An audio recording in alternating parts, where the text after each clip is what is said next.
ॐ ॐ सर्वे मूकं करोति वाचालं पङ्गुं लङ्घयते गिरिं यत्कृपातमहं वन्दे परिमानन्दमाधवम्। गुरुर्ब्रह्मा गुरुर्विष्णु गुरुर्देवो महेश्वरा गुरु साक्षात् परं ब्रह्म तस्मै श्री गुरुवे नमः। सर्वे भवन्तु सुखिनः सर्वे सन्तु निरामया सर्वे भद्राणि पश्यन्तु मा कश्चित् दुःखभाग् भवेत्। कर्पूरगौरं करुणावतारं संसारसारं भुजगेन्द्रहारं सदा वसन्तं हृदयारविन्दे भवं भवानी सहितं नमामि। ओम शांति।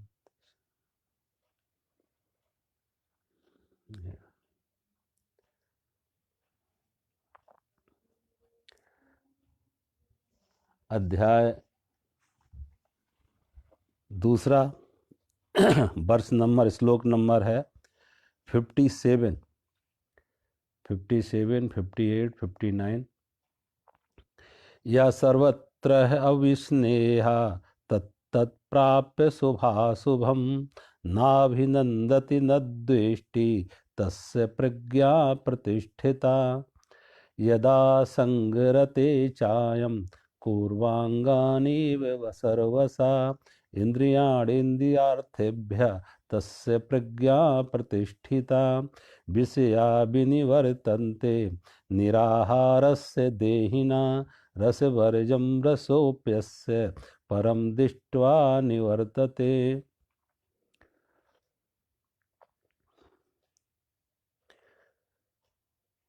दुःखेषु अनुद्विग्नमनः सुखेषु विगतस्पृहा वीतरागभयक्रोधा स्थिरधीर्मुनिरुच्यते। प्रजिहाति यदा कामान् सर्वान् पार्थमनोगतान् आत्मन्नेवात्मना तुष्टा स्थितप्रज्ञस्तदोच्यते।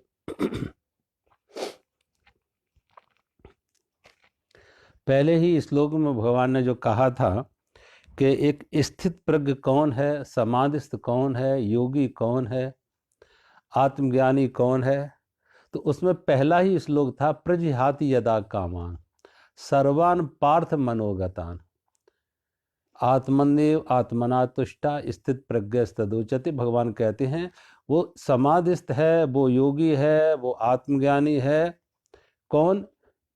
प्रजिहाति यदा का, जिसने मन की संपूर्ण कामनाओं का त्याग कर दिया। अब जो मन की संपूर्ण कामनाओं का त्याग कर दिया, बहिर्मुखी मन अंतर्मुखी हुआ। कामनाएं बाहर लेके जा रही थी, संसार की वस्तुओं में, व्यक्तियों में, पद प्रतिष्ठा में। तो जब कामना हटी, बहिर्मुखी मन बाहर से अंदर की तरफ मुड़ा। उनकी उन वस्तुओं की, व्यक्तियों की कोई आसक्ति नहीं रही, कोई चाह ना रही, कोई मांग ना रही। तो जब कोई मांग नहीं, चाह नहीं, आसक्ति नहीं, तो वो मन जो बहिर्मुखी था वो अंतर्मुखी हुआ और अपनी आत्मा में प्रतिष्ठित हुआ। आत्मन्येव आत्मना तुष्टा, अपनी आत्मा में उसे तृप्ति मिली, सुख मिला, संतोष मिला। फिर दूसरे श्लोक में भगवान कहते हैं कि जो दुखेषु अनुद्विग्नमनः सुखेषु विगतस्पृहा, जो दुख आने पर दुखी नहीं होता। और कौन दुख आने पर दुखी नहीं होता? सुखेषु विगतस्पृहा, जिसने सुख की मांग ना की हो। तो दुख आने पर दुखी कौन होता है? जिसकी सुख की मांग हो। जिसकी सुख की मांग हो और दुख आया तो दुखी होगा। जिसने लाभ मांगा हो और हानि आई तो दुख होगा। जिसने यश मांगा हो, अपयश मिला तो दुख होगा। जिसने सुख मांगा हो, दुख आए तो दुख होगा। तो जब जिसकी सुख की मांग ही नहीं है, मान की मांग ही नहीं है, लाभ की मांग ही नहीं है, तो अब जो आ रहा है वो परमात्मा का प्रसाद है। जहां मांग खत्म हुई, सुखेषु विगतस्पृहा, सुख की मांग नहीं है, तो दुख आने पर दुखी नहीं होगा। और ऐसा व्यक्ति भगवान कहते वीत राग भय क्रोध, कि ना उसमें अब कोई राग ना रहा, भय भी नहीं रहा, क्रोध भी नहीं रहा, इन तीनों से भी मुक्त हो, वीत रागी हो गया। इसी में अगले श्लोक में भगवान कह रहे यह सर्वत्र अविस्नेहा तत्त प्राप्य शुभाशुभम। ऐसा व्यक्ति सभी तरफ सब वस्तुओं से, जो पुरुष सर्वत्र स्नेह रहित हुआ, उस शुभ या अशुभ वस्तु को प्राप्त होकर न प्रसन्न होता है और न द्वेष करता है, उसकी बुद्धि स्थिर है। वही बात भगवान फिर कह रहे कि यह सर्वत्र अविस्नेह तत्त प्राप्य शुभाशुभम नाभिनंदति न द्वेष्टि तस् प्रज्ञा प्रतिष्ठा। भगवान कहते हैं जो सर्वत्र, उसका व्यवहार कैसा है? सर्वत्र, सभी के साथ, व्यक्ति और वस्तुओं के साथ, परिस्थिति के साथ, के परिस्थिति अनुकूल है या प्रतिकूल है। अनुकूल के लिए वो अभिनंदन नहीं करता है, अभिवादन नहीं करता है और स्वागत नहीं करता है, और प्रतिकूल परिस्थिति के लिए दुखी नहीं होता है, इनकार नहीं करता है, द्वेष नहीं करता है। तो जो जैसी भी परिस्थिति है, व्यक्ति जैसा भी है, परिस्थिति जैसी भी है, संयोग वियोग, सुख दुख, मान अपमान जो भी है, ना अभिनंदति न द्वेष्टि। भगवान कहते ना तो अभिनंदन करता न द्वेष करता। अब अगर अभिनंदन, सुख का अभिनंदन करेगा तो दुख में दुखी होगा, अनुकूल का अभिनंदन करेगा तो प्रतिकूल में द्वेष होगा। जब व्यक्ति का अहंकार नहीं रहा, मैं ही ना रहा, तो चुनाव कौन करेगा? चुनाव करने के लिए तो ये मन चाहिए, ये अहंकार चाहिए, मैं चाहिए। क्योंकि मैं है तो चुनाव करेगा, शुभ अशुभ का, अनुकूल प्रतिकूल का, अपने पराये का। तो जब मैं ही नहीं रहा, अहंकार ही नहीं रहा, तो चुनाव कौन करेगा? और फिर चुनाव करने की जो मन की स्थिति थी कि उसी को तो भगवान कहते कर्म करेगा, लेकिन फल की कामना छोड़ दी उसने। तो ये तो फल की, जब हम कर्म करते हैं तो कर्म किसके लिए करते हैं?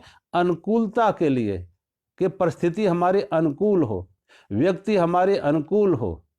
तो जो व्यक्ति है, परिस्थिति है हमारे अनुकूल हो, उसके लिए हम कर्म करते हैं। प्रतिकूलता को से हटना चाहते हैं, प्रतिकूलता को हटाना चाहते हैं। अब जब इसका अर्थ है कि कर्म में भी मांग तो है, फिर चाह तो है।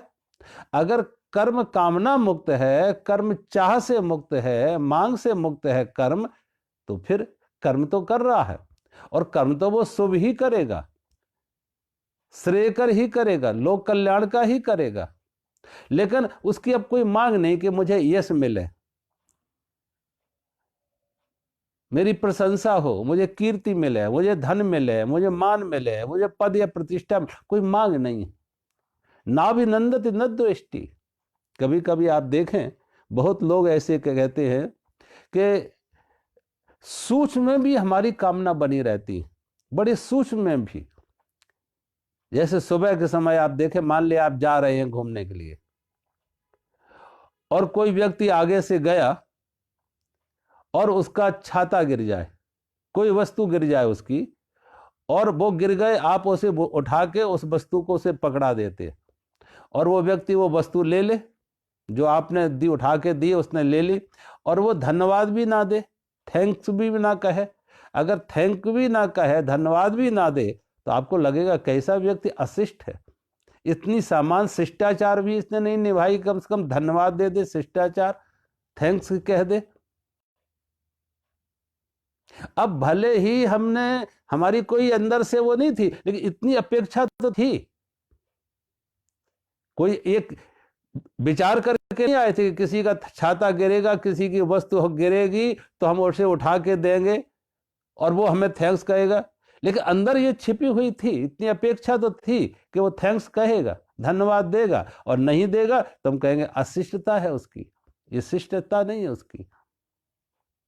तो यानी बड़े सूक्ष्म में भी कहीं ना कहीं कामना बनी रहती है।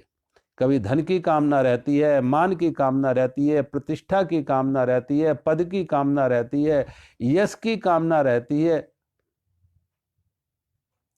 कोई अच्छा कहे, प्रशंसा करे, वो भी कामना रहती है।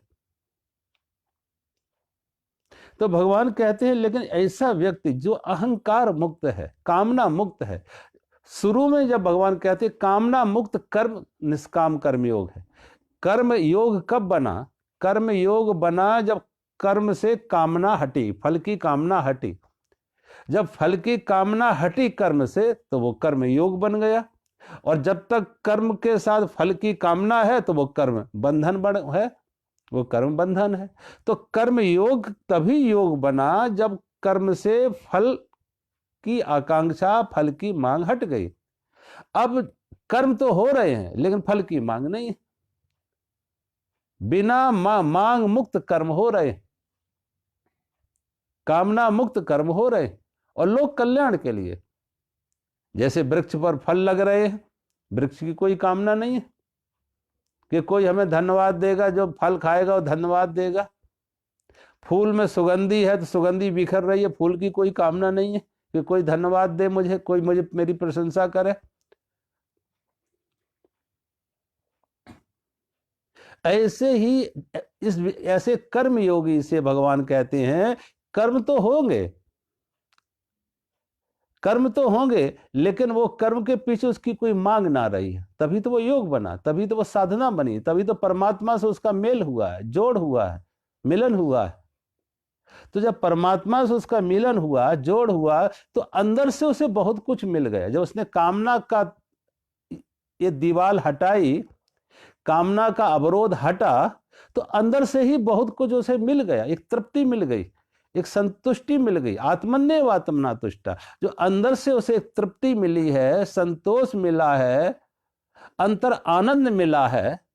अब वो उससे कर्म ऐसे झरने लगे, जैसे मैंने कहा था ना हरिदास के जीवन से।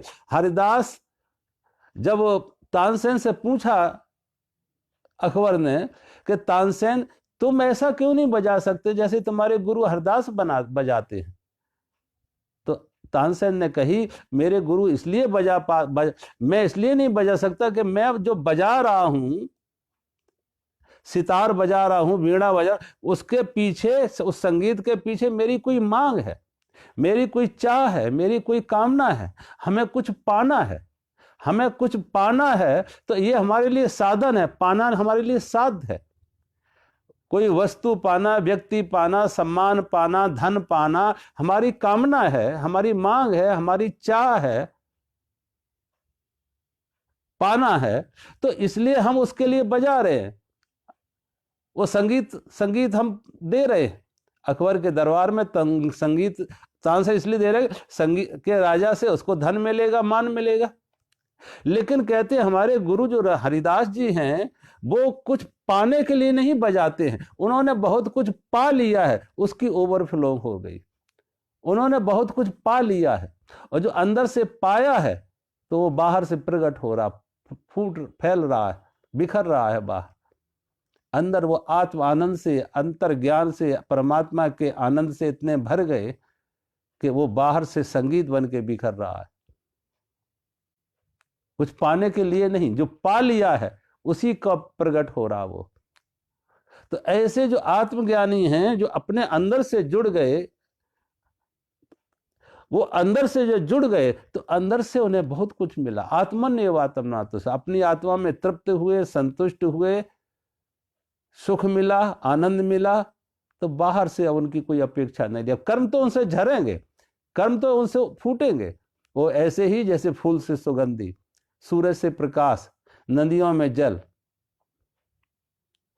कुछ पाने के लिए नहीं, पाया है उसका वो प्रकट करेगा, जो पाया है अंदर से भरा है उसको बाहर प्रकट होगा वो। तो भगवान कह रहे ऐसा व्यक्ति यह सर्वत्र अविस्नेह तत्त प्राप्त शुभाशुभम, वो जहां भी जाएगा, जो भी करेगा, जो भी उसके सामने आता, शुभाशुभ, अनुकूल या प्रतिकूल, उसकी कोई परिभाषा भी नहीं, क्योंकि न शुभ को शुभ कहना, अशुभ को अशुभ कहना, किसी भी परिस्थिति को विभाजन करना, यह भी उसके स्वभाव नहीं, क्योंकि उसके लिए भी अहंकार चाहिए। किसी को शुभ कहना, अशुभ कहना, अनुकूल कहना, प्रतिकूल कहना। अगर हमने कहा प्रतिकूल तो यानी कोई अनुकूलता की मांग थी, अगर हमने कहा अनुकूल तो कोई उसके पीछे प्रतिकूलता खड़ी हुई है।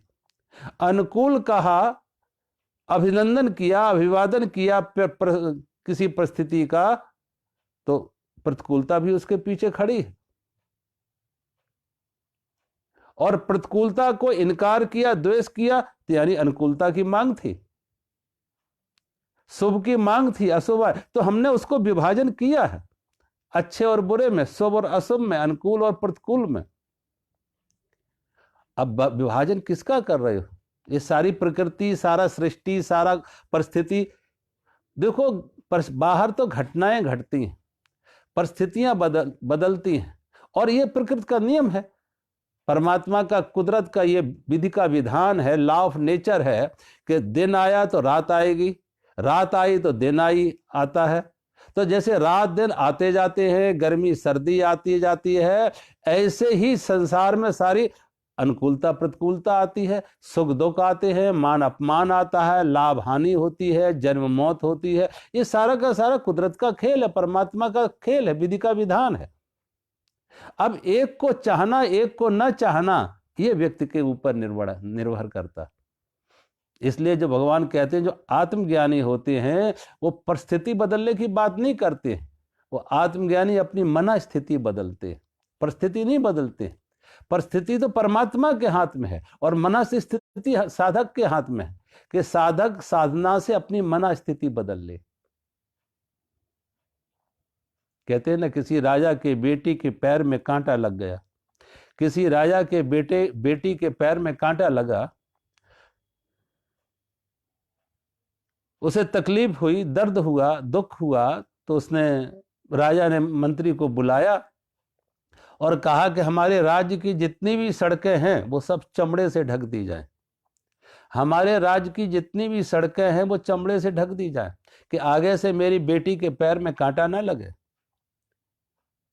मंत्री समझदार था, मंत्री विचार करने लगा, इतना चमड़ा कहां से आएगा, कितने पशु काटने होंगे, इतना चमड़ा कहां से आएगा कि सड़कें ढकी जा सके, सभी रास्ते ढके जा सके। मंत्री समझदार था, उसने एक चमड़े का टुकड़ा लेके जूते बनवा के लड़की के पैर में पहना दिए, जूते बनवा के लड़की के पैर में पहना दिए। कहा सड़कें नहीं ढकी जा सकती है, पैर ढके जा सकते हैं। सड़कें ढकना असंभव है, पैर ढके जा सकते, जूते पहने जा सकते, और जूते पहन ले तो अब ये कहीं भी जाए, किसी भी सड़क पर जाए, किसी भी गली में जाए, इसे कांटा नहीं लगेगा। ऐसे ही संत परिस्थिति बदलने के लिए उत्सुक नहीं है कि परिस्थिति बदले, वो मन स्थिति अपनी बदल लेते हैं कि जो भी है वो अच्छा है, राजी हैं तेरी रजा में, यूं भी बाहवा ऊं भी बाहवा, उसकी रजा में हम समर्पित हैं, राजी हैं, कोई शिकायत नहीं, क्योंकि मांग नहीं। अगर मांग होती तो शिकायत भी होती। जब कोई मांग ही नहीं है, सब कुछ प्रसाद है, हमने कर्म किया ही नहीं, कर्म नहीं थी, पूजा थी, और जब हमने कर्म को पूजा बना लिया कि कामना मुक्त, तो परमात्मा ने जो बदले में दिया है, शुभ या अशुभ, लाभ या हानि, मान या अपमान, संयोग या वियोग, वो सब प्रसाद है। और प्रसाद का अर्थ है कि जहां कोई मांग नहीं, जहां कोई शिकायत नहीं, प्रसन्नतापूर्वक। प्रसाद का अर्थ है प्रसन्नतापूर्वक स्वीकार किया। और मैंने कहा बहुत बार जीवन में आप देखो, जो हम सुख से नहीं सीखते, दुखों से भी सीखते हैं, मान से नहीं सीखते, अपमान से भी सीखते हैं। प्रतिकूल परिस्थिति भी हमें कुछ सिखाने के लिए आती है। एक डॉक्टर के पास जाए, डॉक्टर ने अगर पहली बार गए थे तो मीठी दवा दी, खांसी थी, दूसरी बार गए तो मलेरिया का बुखार था तो क्लोरोक्विन दी, और तीसरी बार गए तो डॉक्टर इंजेक्शन लगाने लगा। अब डॉक्टर ने दवा मीठी दे या कड़वी दे या इंजेक्शन दे, ऑपरेशन दे, जैसे रोग हैं वैसा इलाज दिया। हम मीठी दवा से भी स्वस्थ होते हैं, कड़वी दवा से भी स्वस्थ होते हैं, इंजेक्शन और ऑपरेशन से भी हम स्वस्थ ही होंगे, निरोग ही होंगे। डॉक्टर हमारे हित जो दे रहा, हमारा हित में है, हमें स्वस्थ करने के लिए। ऐसे ही परमात्मा कुशल चिकित्सक है।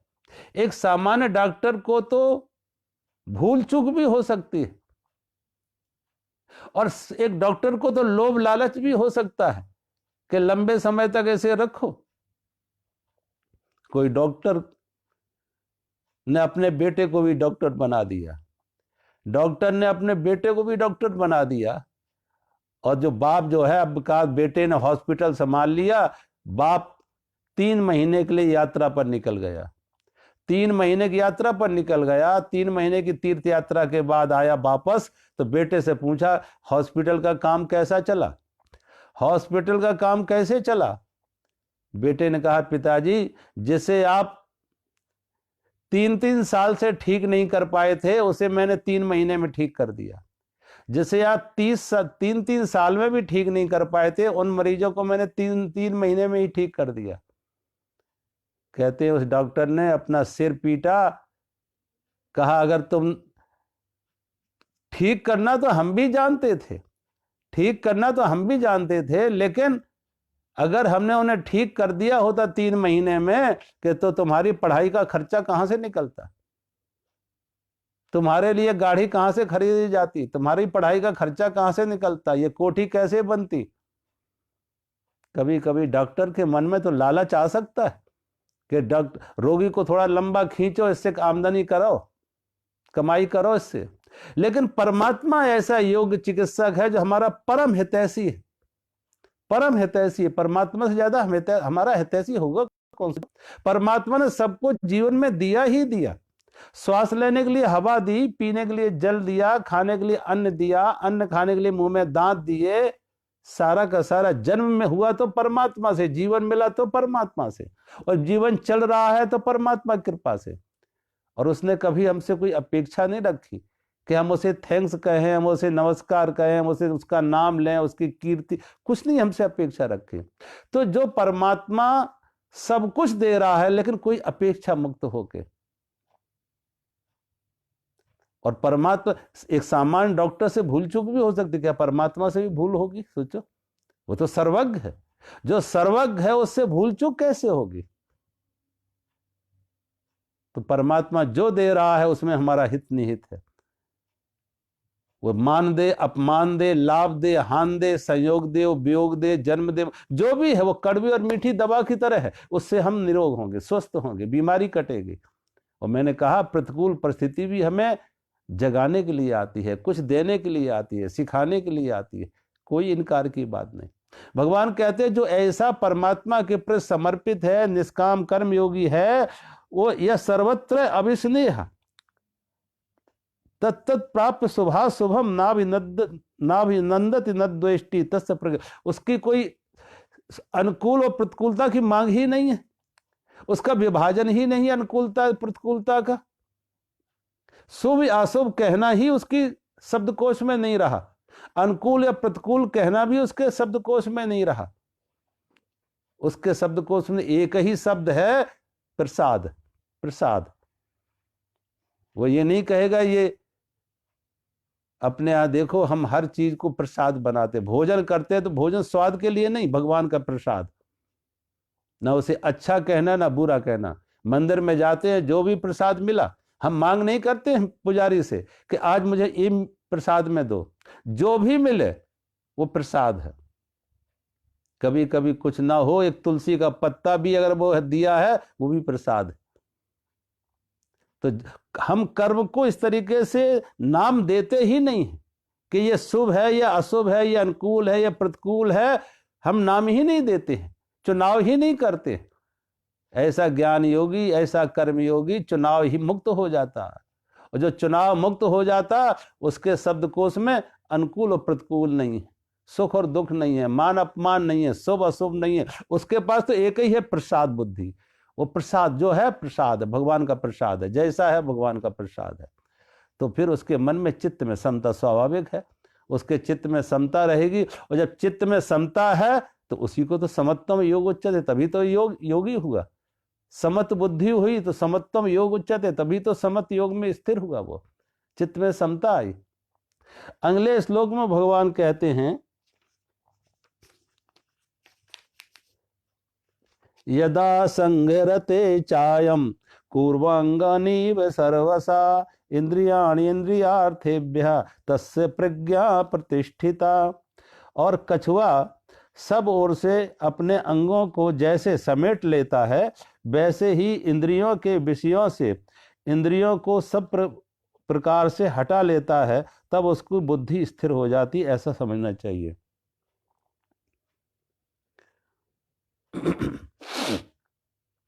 भगवान कह रहे जैसे कछुआ पे कोई संकट परिस्थिति हो, भय की परिस्थिति हो, संकट की परिस्थिति हो, तो कछुआ क्या करता है कि अपने अंगों को, अपने चार हाथ पैर उसके, सिर, पूंछ अपने अंदर कर लेता, खोल के अंदर। वो खोल इतना हार्ड होता है, इतना कठोर होता है कि जल्दी उस पर कोई असर नहीं होता। कोई डंडे से भी पीटेगा तो उस पर असर नहीं होगा, वो सुरक्षित अंदर रहेगा। ऐसे ही भगवान कह रहे जो स्थित प्रज्ञ है, वो स्थित प्रज्ञ क्या करता है कि अपने इंद्रियों को वासनाओं से अलग, विषयों से अलग कर लेता है, अपनी इंद्रियों को विषयों से अलग कर लेता है। पंच ज्ञानेंद्रिय हैं, आंख से रूप देखना, जीभ से स्वाद लेना, कान से संगीत सुनना, नासिका से सुगंध ग्रहण करना, त्वचा से कोमल स्पर्श।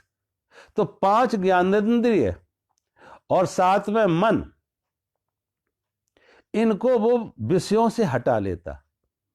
इसी को योग में कहते हैं प्रत्याहार। जब उसको विषयों से उसने हटा लिया, अपने इंद्रियों को विषयों से हटा लिया, तो उसमें क्या होता है, उसकी प्रज्ञा ठहर जाती है। क्योंकि आंख जो है रूप के प्रति आकर्षित होती थी, जीभ स्वाद के प्रति आकर्षित होती थी, कान संगीत के प्रति आकर्षित होती थी। अब ये 5 ज्ञानेंद्रियां विषयों के माध्यम से संसार में जाती हैं, बाहर विषयों में जाती हैं। तो भगवान जो कहते हैं जो ऐसा आत्मज्ञानी है, योगी है, उसने अपनी इंद्रियों को विषयों से अलग कर लिया। जैसे कछुआ ने समेट लिया अपने अंगों को अपने अंदर, उसने अपनी इंद्रियों को अंतर्मुखी कर लिया और बाहर विषयों से उसके संबंध टूट गए, तो वो विषय उसे प्रभावित नहीं कर पाएंगे।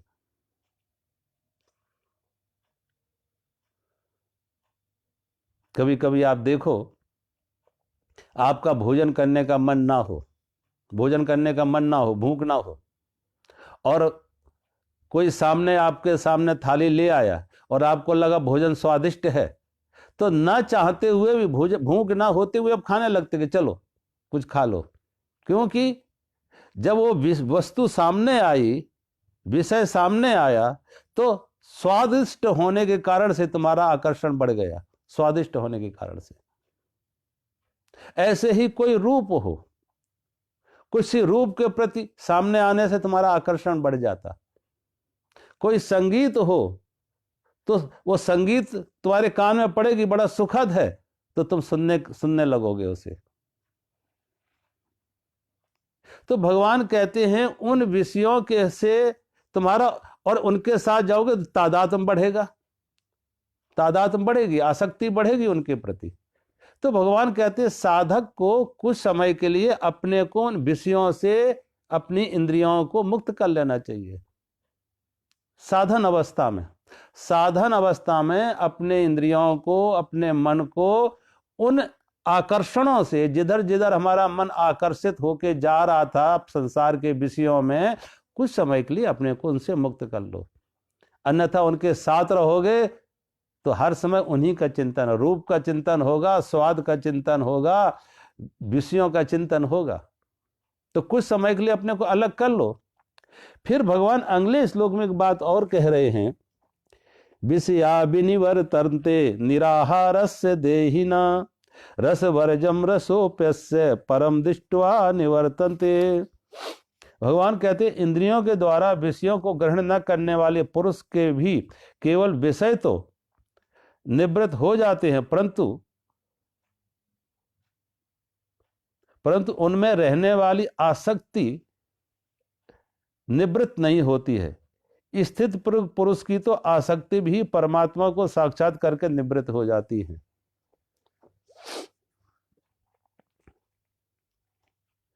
जो भगवान कह रहे हैं कि जो स्थित प्रज्ञ है, साधक और सिद्ध की यही अंतर बता रहे हैं। साधक को क्या है, जो साधन अवस्था में अभी है। देखो प्रारंभ में आप देखो, एक बरगद का, पीपल का पेड़ लगाओ, तो जब तक वो नन्हा पौधा है, छोटा पौधा है, तो उसके आसपास तुम फेंसिंग करके रखोगे, अन्यथा कोई बच्चा भी उखाड़ के फेंक देगा, कोई बकरी भी उसे खा के नष्ट कर देगी।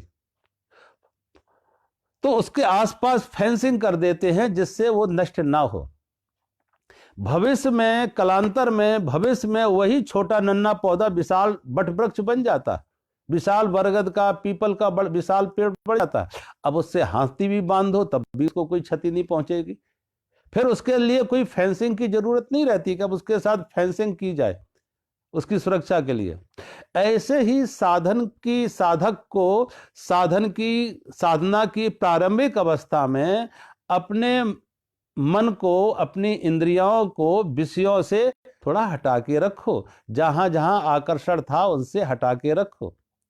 धीरे धीरे समय पाके, चूंकि अब उधर से मन हटे, विषयों से हमारी आसक्ति हटे, तो धीरे धीरे वो अंतर्मुखी हो।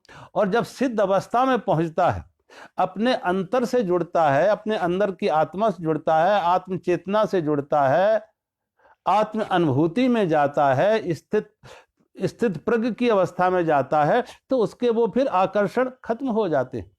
अब उसके आसपास से वो फेंसिंग भी हटा दो, तब भी वो विषय उसके मन में कोई विक्षेप पैदा नहीं कर पाएंगे, आसक्ति पैदा नहीं कर पाएंगे, आकर्षण पैदा नहीं कर पाएंगे।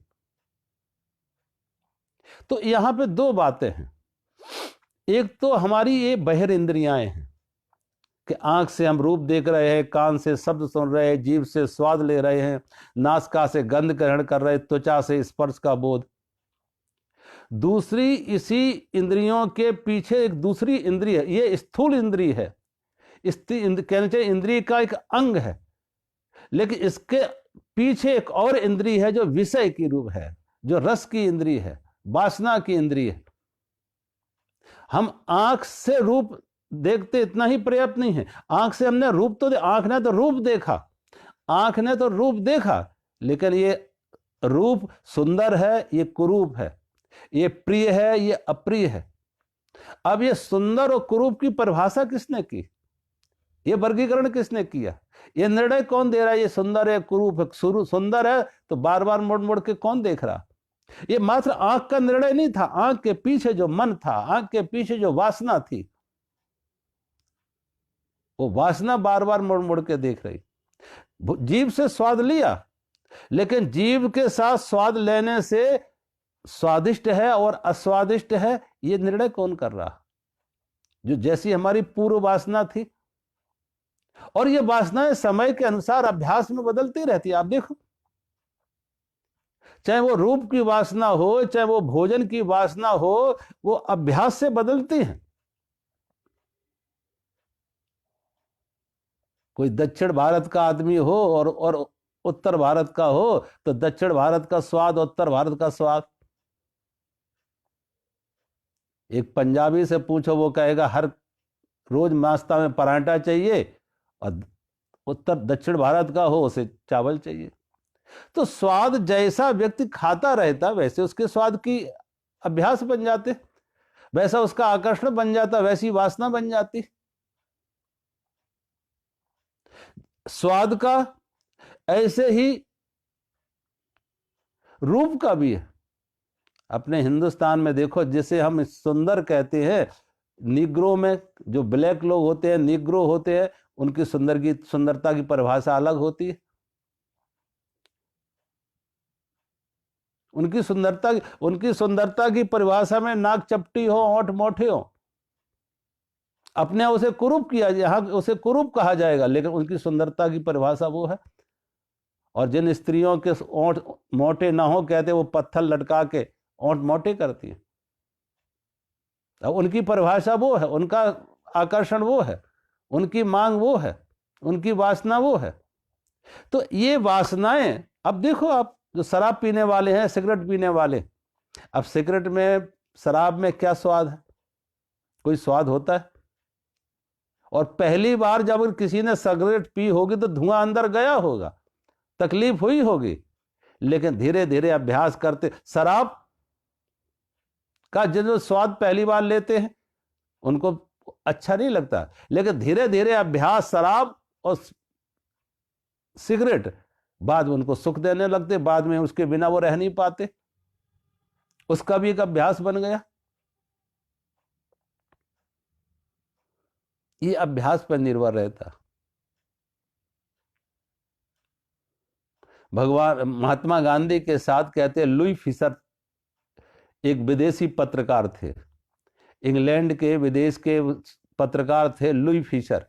महात्मा गांधी के साथ महात्मा गांधी के आश्रम में रहते थे, महात्मा गांधी के आश्रम में, साबरमती आश्रम में। अब वहां की जैसे नित्य का नियम था, जब भोजन होता था तो भोजन को भगवान महात्मा गांधी का नियम था अस्वाद वृत्ति, कि भोजन में स्वाद की वृत्ति ना हो, अस्वाद वृत्ति। तो वो क्या करते थे, भोजन स्वादिष्ट भी हो तब भी सबकी थाली में वो नीम की चटनी रखवा देते थे, नीम की चटनी। अब नीम में तो किसी को स्वाद लगेगा नहीं, नीम की चटनी में तो स्वाद नहीं लगेगा किसी को। तो कहते जब लुई फिशर वहां गए तो उन्होंने देखा कि नीम की चटनी तो सारे भोजन का स्वाद खराब कर देगी, सारे भोजन का स्वाद खराब कर देगी, तो अब बचा कैसे जाए, स्वाद भी लिया जाए इस भोजन का। तो लुई फिशर ने क्या किया कि पहले वो जो सबसे पहले वो नीम की चटनी मुंह में रख के ऊपर से पानी पी लिया, निगल लिया, मुंह में रख के पानी पी लिया, निगल लिया, कि अब कम से कम स्वादिष्ट भोजन तो कर सकेंगे, भोजन का स्वाद तो ले सकेंगे। और कहते हैं महात्मा गांधी ने जब ये देख लिया कि इन्होंने चटनी पहले खा ली, तो महात्मा गांधी ने रसोइयों को बुला के कहा कि लुई फिशर को चटनी अच्छी लगी, इन्हें और चटनी दो, इन्हें चटनी में स्वाद मिला है, अच्छी लगी चटनी, इसलिए इनको और चटनी ला के दो, और रखवा दी। और लुई फिशर कहते लिखते अपने संस्मरणों में कि साल 2 साल रहने के बाद अब नीम की चटनी न रखी जाए तो भोजन बेस्वाद लगता था। अगर वो नीम की चटनी ना रखी जाए तो भोजन बेस्वाद लगता था। अब वो नीम की चटनी भी धीरे धीरे संस्कार बन गया, उसकी भी वासना बन गई, उसका एक अभ्यास बन गया। अगर वो चटनी ना रखी जाए तो भोजन बेस्वाद लगता था। ऐसे ही हमारी आंख के, जीभ के संस्कार बन जाते हैं अभ्यास से। कभी कभी लोग, आप देखो, लोग हंसेंगे एक समय, कभी शायद जिस दिन ये लोग सिगरेट का रिवाज खत्म होगा, कि इसमें भी कोई सुख है, धुआं अंदर लिया धुआं बाहर छोड़ा, धुआं अंदर लिया धुआं बाहर छोड़ा, अब इसमें भी कोई स्वाद है। लेकिन जो पीते हैं वो कहते हैं, एक बार 1910 में एक वैज्ञानिकों का दल जो अन्वेषक थे, खोजी थे, उत्तरी ध्रुव पर जाते हैं। और उत्तरी ध्रुव पर जब खोज के लिए जाते हैं, नॉर्थ पोल पर, तो जिस पानी के जहाज से गए थे वहां, संयोग की बात क्या हुई कि वहां पे जब गए थे, जब वापस लौटने लगे तो वो पानी का जहाज बर्फ पड़ चुकी थी, बर्फ में बीच में फंस गया। अब उसको निकालने में बड़ा समय लग रहा था, तो और सब चीजें पर्याप्त थी उनके पास, भोजन सामग्री पर्याप्त थी, धीरे धीरे भोजन भी राशन भी चुकने लगा, कम होने लगा, लेकिन उसकी चिंता नहीं हुई। सबसे ज्यादा चिंता वहां लोगों को इस बात से हुई कि सिगरेट खत्म हो गई, सिगरेट खत्म हो गई। और सिगरेट खत्म हो गई तो लोग इतने परेशान हो गए, वो कहते बिना भोजन के रह सकते हैं, लेकिन बिना सिगरेट के कैसे रह सकते।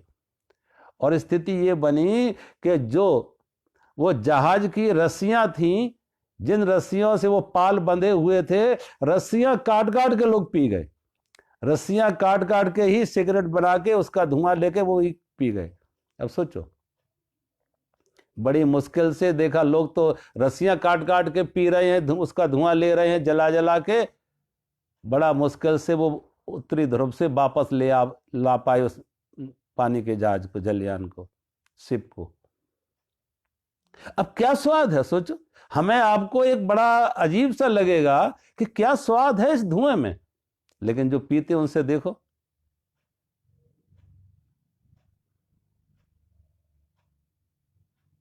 तो भगवान कहते हैं बहुत बार ऐसे लोग आपको मिलेंगे, और यहां भगवान कहते हैं कि जो निराहारस्य हैं, जो बहुत साधक कहो जिन्हें, कि जिन्होंने अपने आंख से रूप नहीं देखा, आंख से रूप का त्याग किया, आहार नहीं दिया, अपनी आंख को आहार नहीं दिया रूप का, निराहार का मतलब आहार, आहार न देना। तो जो आहार खुराक भोजन, आंख को रूप का भोजन नहीं दिया, जीभ को भोजन का आहार नहीं दिया, कान को शब्द का संगीत का आहार नहीं दिया, नासिका को सुगंधी का आहार नहीं दिया, इस त्वचा को स्पर्श का आहार नहीं दिया, तो उसने अपनी ज्ञानेंद्रियों को अपने उन विषयों से अलग किया, उस आहार से अलग किया, उस भोजन से अलग किया। तो उसकी क्या कहते हैं, उसकी उनसे थोड़ी निवृत्त तो हुई है, लेकिन पूर्णतः मुक्त नहीं होता है। वो पूर्णतः रस से मुक्त नहीं हुआ, वो अंदर वासना बनी रही, आसक्ति बनी रही, रस बना रहा, स्वाद बना रहा। कभी कभी आप देखो, जिन चीजों के प्रति मन में स्वाद हो, रूप के प्रति, ऐसे तमाम उदाहरण भी आप भरे पड़े हैं, शास्त्रों में भरे पड़े, कि अगर जब तक व्यक्ति साधना में रहा और उसने आदमी कहा कि भोजन का स्वाद, विषयों का स्वाद, बड़े बड़े योगियों को डिगते हुए देखा कि विश्वामित्र ने बड़ी कठोर तपस्या की थी, नाम रूप को मिथ्या कहा था, भोजन का कोई स्वाद नहीं, कोई वासना नहीं मन में, लेकिन वो विश्वामित्र भी मेनका पर मोहित हो जाते।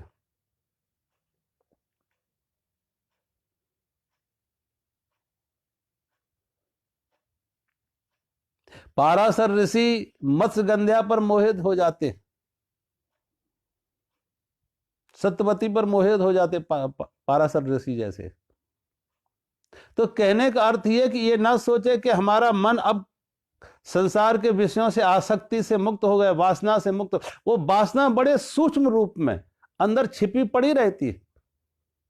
कभी कभी आप देखो, धुआं भले ना निकले, आग फिर भी छिपी रहती है।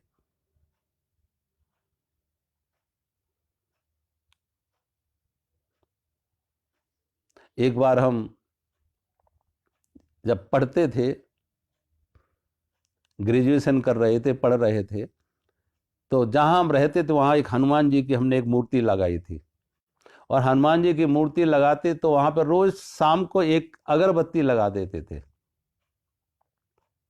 एक दिन क्या हुआ, मैं ऊपर से माचिस लाना भूल गए, तो अगरबत्ती मैंने कहा नीचे, एक वहां पे नागा बाबा रहते थे और नागा बाबा धूनी रमा के रहते थे, तो मैंने कहा उनकी धुनी से ही हम इस अगरबत्ती को जला लेंगे। संयोग की बात, थोड़ा शाम का समय था, हल्का सा अंधेरा था, मैं अगरबत्ती जलाने के लिए बाबा की धुनी की तरफ गए। बाबा वहां नहीं थे, वो दूर से चिल्लाए, आग नहीं है राख है, आग नहीं है राख है। लेकिन मुझे मालूम था आग नहीं है राख जो बाबा कह रहे हैं, वो ऊपर ऊपर तो राख है, लेकिन उसके अंदर आग अभी भी है। हम उनके कहने के बाद भी आगे बढ़ते गए, तो उससे जैसे हमने जलाने की कोशिश की, बाबा इतने क्रोध में आ जाते, चिमटा उठा के गालियां बोलने लगे। चिमटा उठा लेते मारने के लिए, गालियां निकालने लगे। अब संयोग से वो एकदम मुझे पहचान नहीं पाए, थोड़ा अंधेरा था। जब मैं थोड़ा बोला, बाबा ने मेरी आवाज सुनी तो एकदम शांत हो गए, एकदम शांत हो गए, क्योंकि उन्हें लगा कि मैं तो यहां रह रहे हैं, फिर यहां ये लोग रहने नहीं देंगे। मैंने कुछ कहा नहीं, मैंने बाबा से यही कहा, बाबा देखो जैसे इस धुनी में ऊपर ऊपर राख है, अंदर अंदर इसमें आग है। मैंने कहा बाबा जैसे ऐसे तुम भी अपने शरीर पर ऊपर ऊपर जो राख लगाते हो, अंदर तुम्हारे भी खूब आग भरी हुई है। ऊपर से राख लगा रहे हो शरीर पर, भभूति लगाते हो, लेकिन अंदर आग भरी हुई है तुम्हारे। अन्यथा ये गालियां कहां से निकली, ये क्रोध कहां से आया। और बाद में एक बार कहते, उन्हीं बाबा ने वहां पे एक मेला लगा हुआ था, उस मेला में किसी भागवत के पंडित को बुला के भागवत करवाई, और भागवत कराई तो पैसे के लेन देन पर उस पंडित के साथ लड़ाई हो गई। अब वो बाबा उसे गालियां निकाल रहा और वो बाबा की जटाएं पकड़े। अब ये होता क्या है कि ऊपर से हम दमन करते हैं, छिपाते हैं, अंदर वो सूक्ष्म में पड़ी रहती है। बड़ी वासनाएं, इतनी जल्दी नहीं कि सोचो कि हम बड़े मुक्त हो गए। कभी भी ऐसा अहंकार ना पाला जाए कि हम मुक्त हो गए। ना मालूम ये सोई हुई वासनाएं कब प्रकट हो जाए, कब जाग जाए।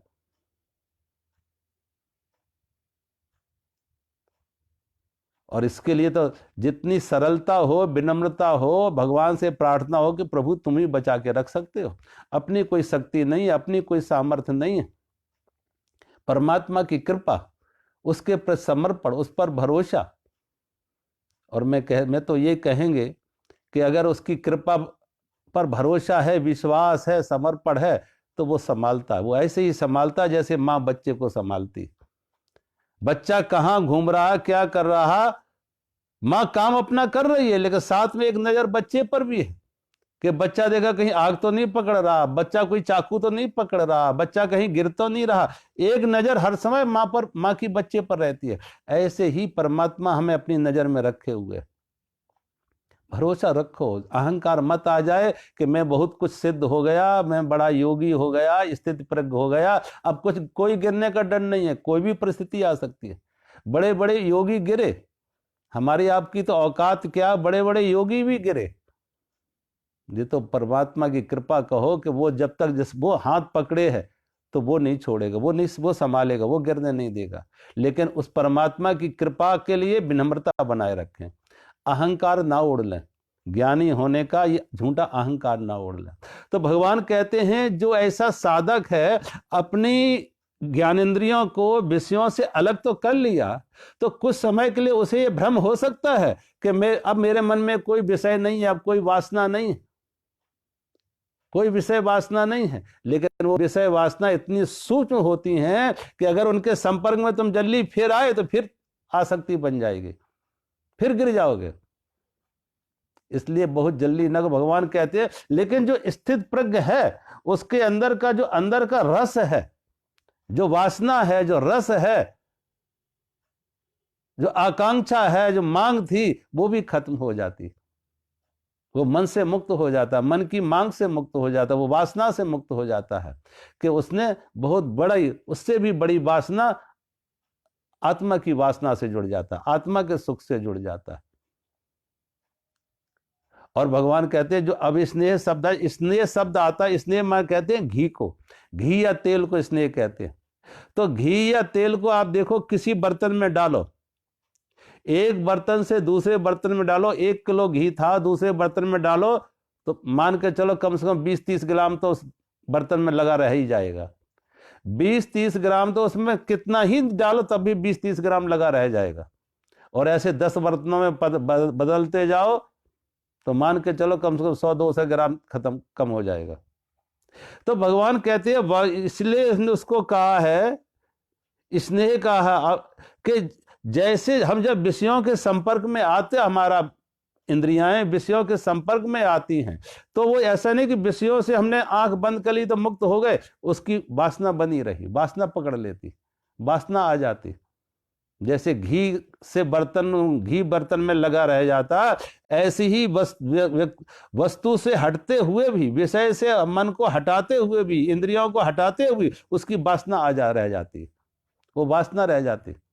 कभी कभी आप देखो, कहीं जा रहे हो, कोई व्यक्ति, कोई स्त्री पुरुष और सुंदर है, वो आंख के सामने से निकल गया तो आप पीछे मुड़ो, आंख के सामने से निकल गए फिर भी पीछे मुड़ मुड़ के देखोगे। कोई भोजन तुमने 10 दिन पहले खाया, 15, कई बार तो लोग साल भर पहले के याद रखते हैं कि साल भर पहले उसने इतना स्वादिष्ट भोजन बनाया था, इतनी अच्छी ये चीज बनी थी, वो चीज बनी थी। अब साल भर पहले की, लेकिन वासना अभी भी है, उसकी वासना अभी भी है, साल भर पहले का स्वाद अभी भी है। तो रूप की वासना हो, स्वाद की वासना हो, गंध की वासना हो, कोई भी स्पर्श की वासना हो, कोई भी वासना हो, उनसे हटने के बाद भी वो वासना मन को पकड़ी रहती है। और धीरे धीरे धीरे धीरे वो धीरे धीरे जाएगा, अभ्यास से जाएगा, बार बार ऐसा होश बना के रखें। और भगवान कहते हैं जो अंदर की ये वासना है, इसमें होश की जरूरत है, होश की जरूरत है।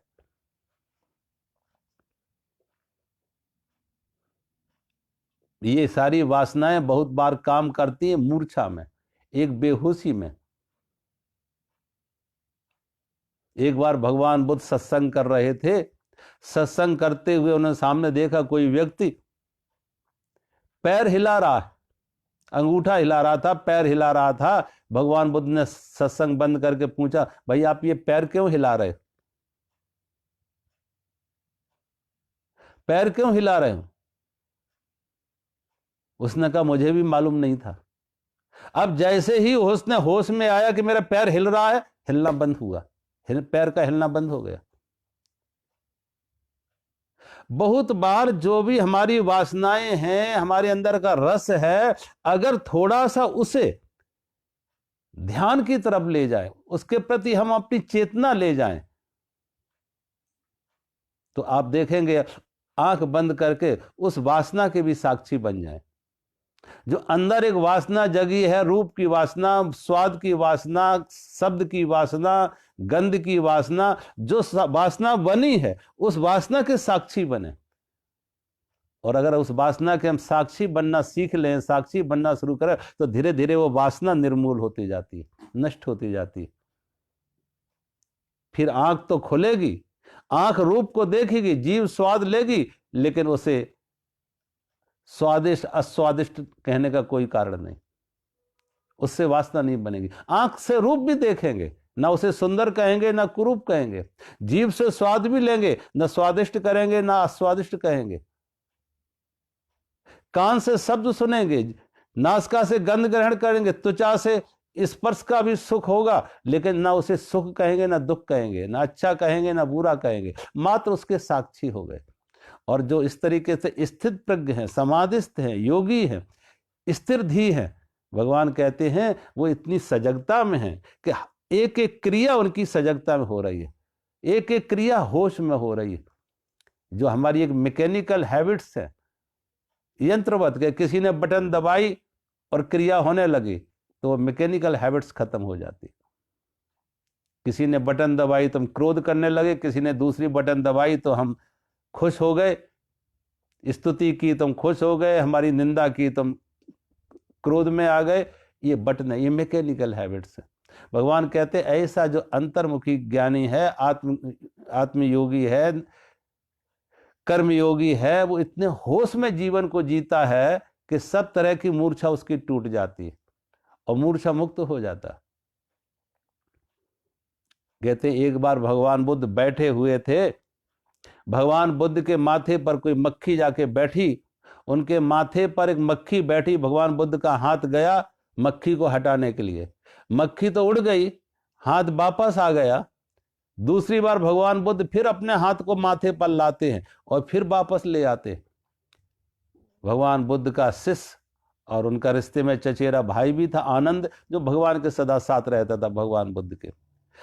आनंद ने प्रश्न किया भगवान बुद्ध से कि पहली बार आपका हाथ माथे पर गया, बात समझ में आई, क्योंकि एक मक्खी बैठ गई थी, मक्खी बैठ गई, उसे हटाने के लिए आपका हाथ गया, लेकिन दूसरी बार आपने हाथ माथे पर क्यों ले आए? मक्खी तो नहीं थी, आप दूसरी बार क्यों लेके आए?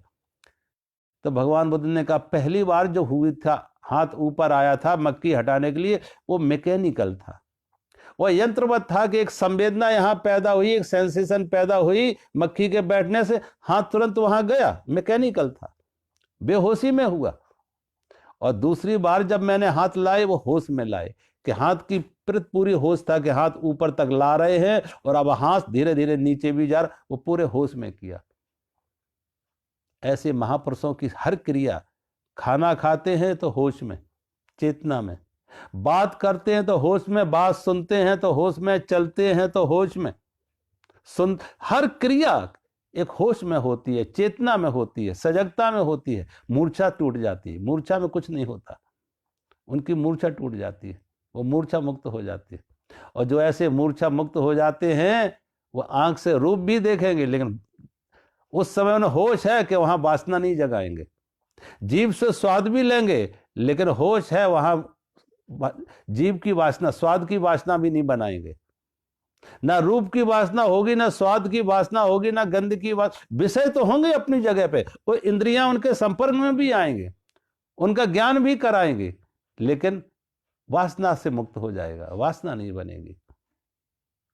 तो भगवान कहते हैं जो साधक है, जिसने अपना आहार छोड़ा है, विषयों का आहार अपनी इंद्रियों को नहीं दे रहा है साधन अवस्था में, उसका कुछ समय के लिए उसका मन तो मुक्त हुआ, विषयों से मुक्त हुआ, लेकिन पूरी तरह मुक्त नहीं है। रस बना रहा, वासना बनी रही।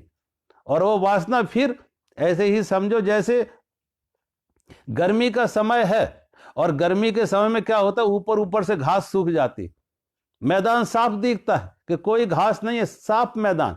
लेकिन वही जब बारिश होती है और जहां बारिश हुई तो जो साफ मैदान था फिर हरियाली से भर जाता, पेड़ पौधों से भर जाता। क्यों? पेड़ पौधे सूखे थे लेकिन बीज पड़ा रहा, वो फिर अंकुरित हुआ। तो अगर वासना का बीज पड़ा रहा, प्रतिकूल परिस्थिति में वासना सूख गई, वासना न रही, लेकिन वासना का बीज पड़ा रहा, वो अनुकूल परिस्थिति में फिर सामने आ गई, वो अनुकूल परिस्थिति में फिर सामने आ गई। तो भगवान वेद व्यास और जैमिनी का प्रसंग आता कि भगवान वेद व्यास के शिष्य जैमिनी ऋषि,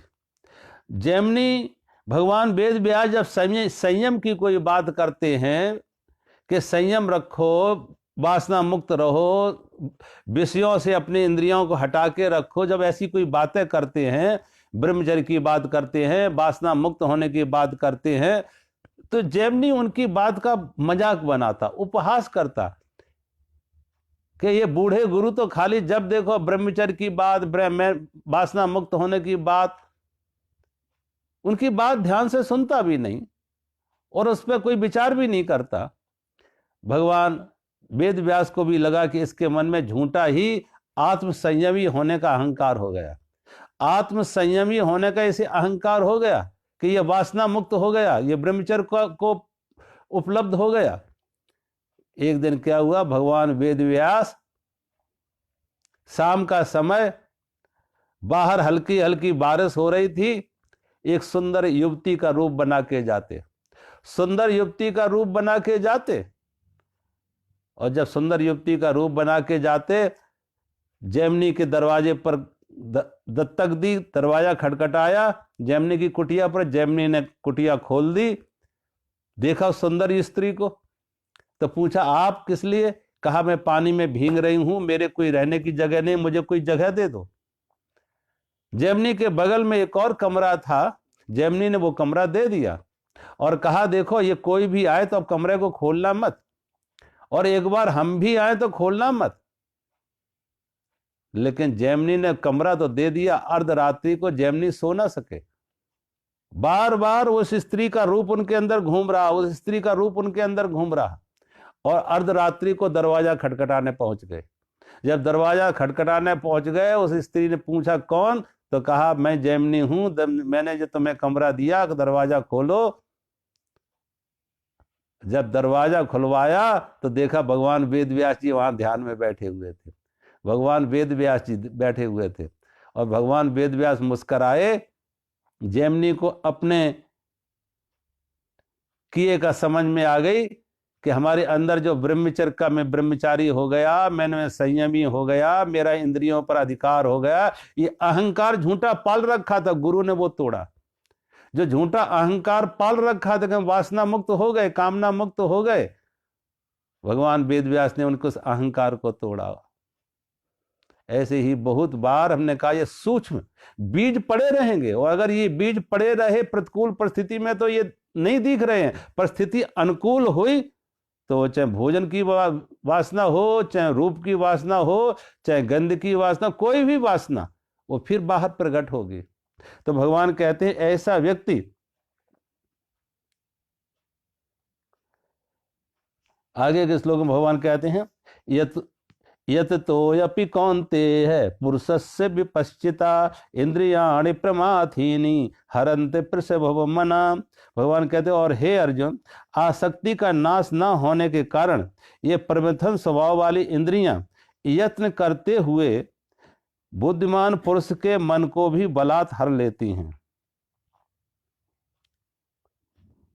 मैंने कहा ना, वही वही लगभग बात भगवान ने फिर कि अगर आसक्ति का नाश नहीं हुआ है, रस नहीं गया है, वासना नहीं गई है अंदर से, तो ऊपर से तुमने हट भी गए, लेकिन ये इंद्रियों को भगवान कहते कैसे है, प्रमथनम इंद्रियाणि प्रमाथहीनी हरंति प्रसवम मना। ये इंद्रियां हमारी इतनी बलवान हैं कि इन बलवान इंद्रियों के सामने हमारी कोई भी वश नहीं चलेगा।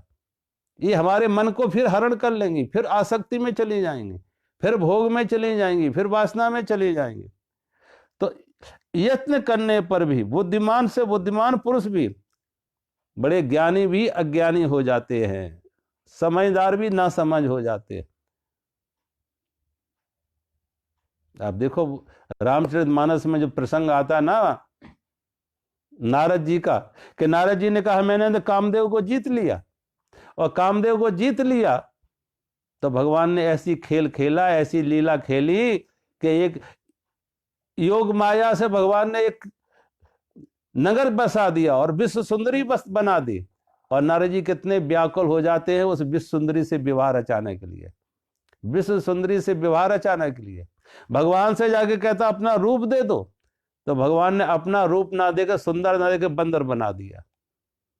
और जब नारद जी वहां जाते हैं विश्व मोहिनी से विवाह रचाने, तब देखा वहां पे विश्व मोहिनी ने सुंदर नहीं देखा, बंदर देखा, हट गई वहां से, और जहां भगवान विष्णु थे उनके गले में माला डाल दी। नारद जी को बड़ा क्रोध आया कि इसने एक एक की जगह विष्णु ने 2 शादी कर ली, पहले से लक्ष्मी थी और एक और शादी कर ली विश्व मोहिनी से।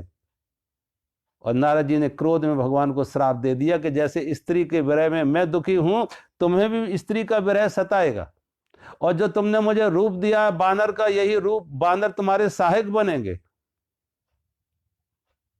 भगवान ने अपनी माया हटाई तो देखा ना कोई वहां पे विश्व मोहिनी, ना कोई वहां पे लक्ष्मी, भगवान और भक्त आमने सामने खड़े। तो ये भगवान की माया ना मालूम बड़े बड़े योगियों के मन को भी कैसे हरण कर लेती है। ये वासना कब ऊपर आ जाए, तो भगवान से बस विनम्रता दिखाओ कि बस शरणागति प्रभु तुम संभालना, जीवन की डोर तुम संभालना।